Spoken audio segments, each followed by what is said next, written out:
श्री सरस्वती मैया की जय, श्री कृष्णचंद्र भगवान की जय। देखिए, आज चर्चा करेंगे भूतो न भविष्यति इस बिंदु पर, अर्थात न हुआ है और न ऐसा होगा। श्री भादवा माता शताब्दी पंचांग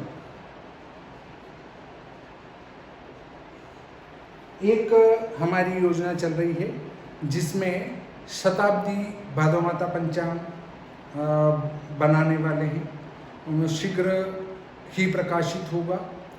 वो संवत 2001 से संवत 2100 तक का रहेगा।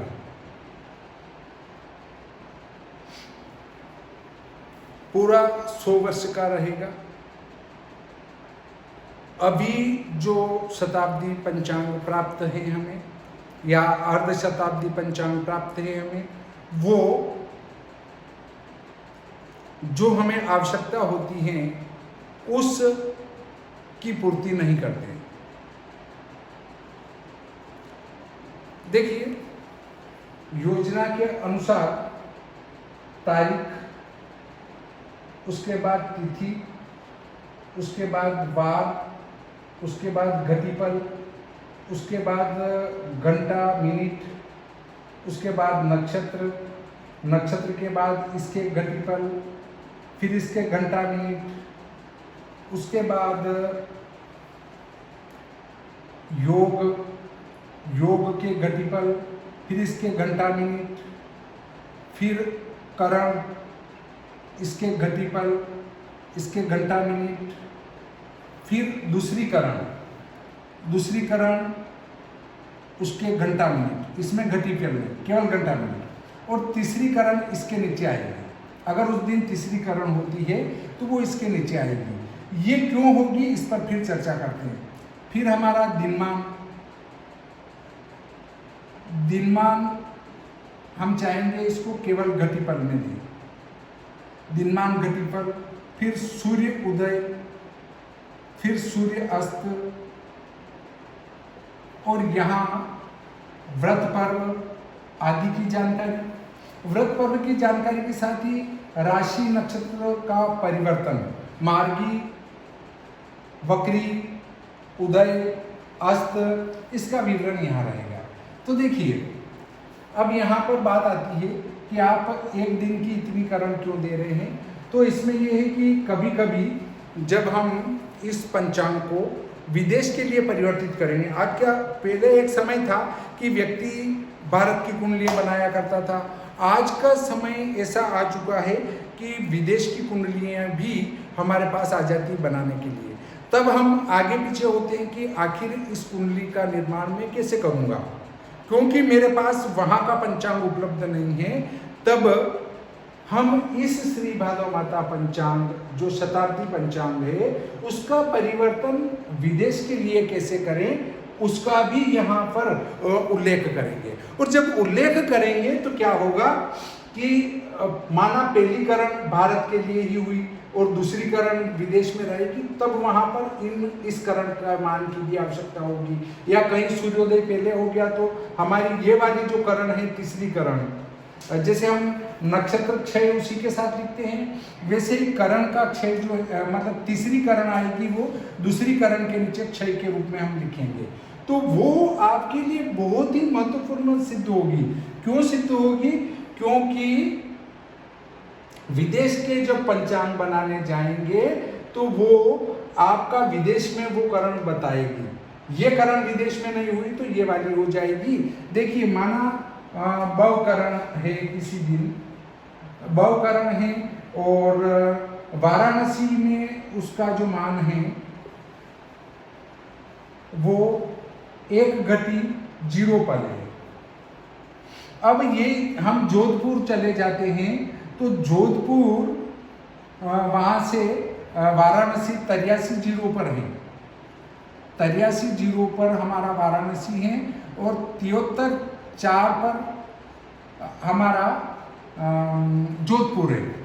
तो हम इस 4 को गुण कर देते हैं, इसका ही अंतर करते हैं तो 10 अंश का अंतर आता है, और जब इसका गुणा करते हैं 4 से तो 40 मिनट बनता है। 40 मिनट के हम यदि पल बना दें तो 20 पंजे 100 पल होते हैं। इसका अर्थ है कि 1 घटी और 40 पल हो जाता है, और 1 घटी 40 पल इसमें से घटा देते हैं तो भवकरण जो है वो जोधपुर में नहीं रहेगी, वो वाराणसी में तो भव रहेगी परंतु जोधपुर में नहीं रहेगी।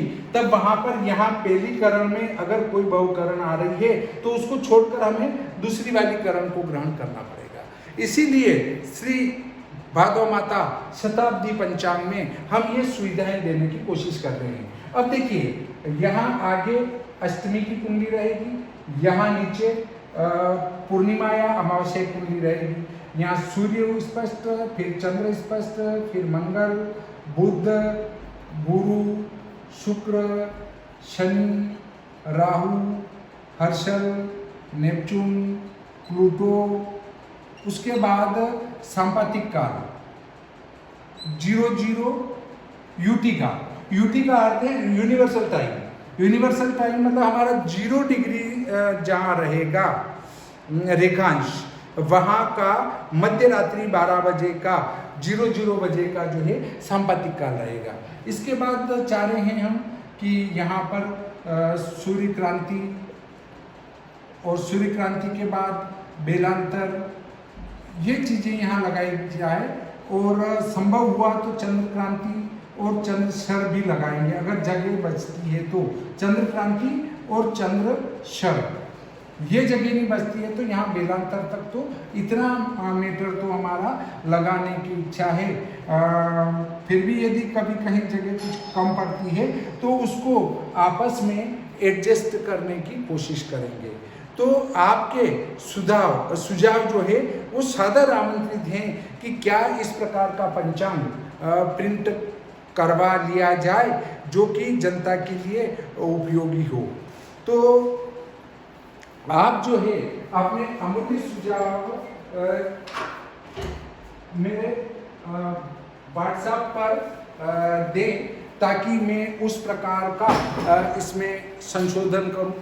व्हाट्सएप नंबर है 9424066549। इस पर अपने सुझाव दे सकते हैं। यहाँ 15 दिन का पक्ष रहेगा और उसके नीचे जो है ग्रह स्पष्ट रहेंगे। जगह कम पड़ेगी तो हम हर्षल नेपच्यून प्लूटो को वहाँ से हटा देंगे, इनको यहाँ से हटा देंगे और एक साथ लगा देंगे। पर यदि जगह बचती है तो हम सारे के सारे एक साथ आपकी सुविधा के लिए यहाँ नीचे लगा देंगे। 15 दिन के क्या देंगे, 15 दिन का पक्ष रहेगा, उसके नीचे 15 दिन के ग्रह स्पष्ट रहेंगे।